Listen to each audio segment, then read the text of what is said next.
We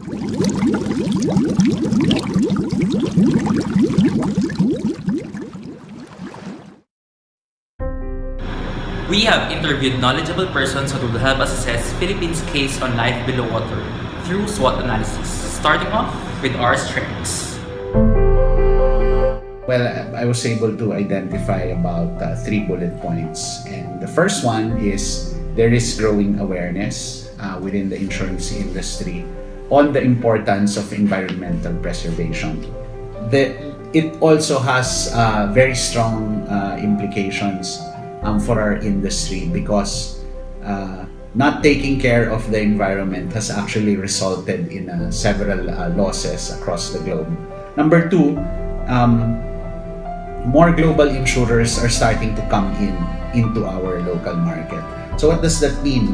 These global insurers would bring in more experience insofar as products that support and maintain the marine environment is concerned.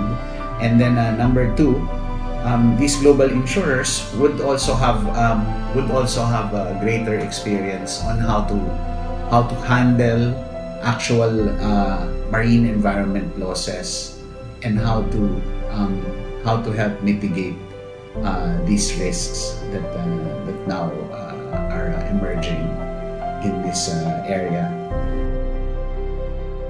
For the strengths of the marine environment, regarding the marine environment, we have very good, if not excellent, marine rules and regulations that prohibit and punishes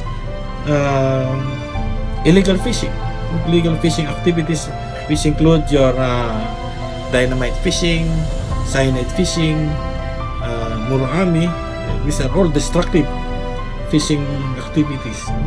These all contribute to a lower fishery production.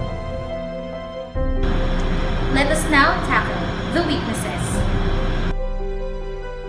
In terms of weaknesses, it's very clear that we are weak insofar as supporting marine environment is concerned. Why? Because number 1, we have unclear laws. We don't know what we are advocating, what we should be protecting. Number 2, low awareness. There's very low awareness in this country about key environmental issues that affect all of us globally. So I think the very lack of awareness automatically contributes to the deterioration of the marine environment. And then lastly, even if we had clear laws, well-defined advocacies, and high level of awareness, it appears to me that the regulatory body for environment is unable to enforce these laws. As far as the weaknesses, as in any country, there are many laws that are not effectively implemented, and the Philippines is not exempted from that. And many of the laws are not so much implemented because of so many reasons. Number 1 is economic realities, wherein our lower income countrymen cannot follow the law, especially on illegal fishing, because they don't have the opportunity to fish legally. Secondly, another weakness is of course the political will, where you're talking to elected officials, and sometimes they do not implement the law to favored ones, unfavored ones, and so because of that, it becomes more susceptible to corruption. Moving forward, the opportunities.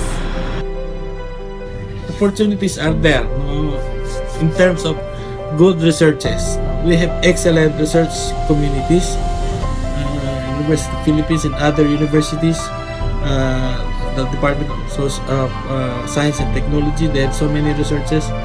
SIFDEC, they have many researches that can enhance our marine environment, and at the same time assist our fishermen of new technologies which they can use, so that they'll have more opportunity for correct technology to use instead of illegal fishing. So that's the opportunity. So now we move to opportunities. Number one, I think the great opportunity for the insurance industry here is to support environmental laws and advocacies. Being supportive of this also brings us closer to understand what the key issues are, and this allows us to create products that allow us to support them better.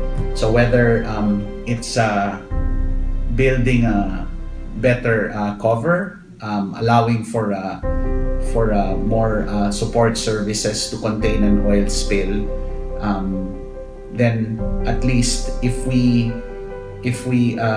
actively support environmental movements, then definitely it will also allow us to be involved in helping preserve the marine environment.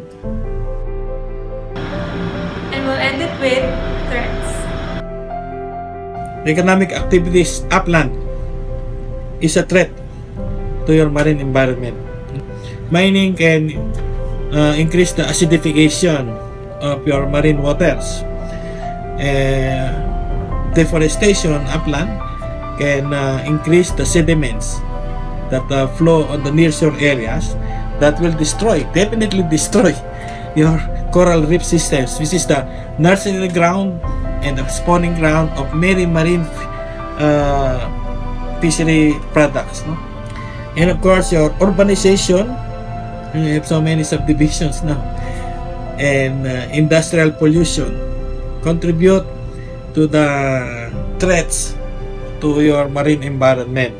But the biggest threat right now, natural threat right now, is what we call the global climate change. Because of the global climate change, which refers to the increase of temperature, ambient temperature in the world environment, inclusive of the temperature of your marine environments. Once you have increased temperature, you will definitely change or alter the life cycle of many marine species. I guess that the threats again go back to our situation as a third world country, because as a third world country, I think our concern is above all survival. So people would be more concerned about what they will eat, what they will feed their children, over protecting the environment. Number two, again, lack of awareness or ignorance. I think people need to be educated at the very most basic level. And if we continue to be ignorant, then we become a threat to our own environment.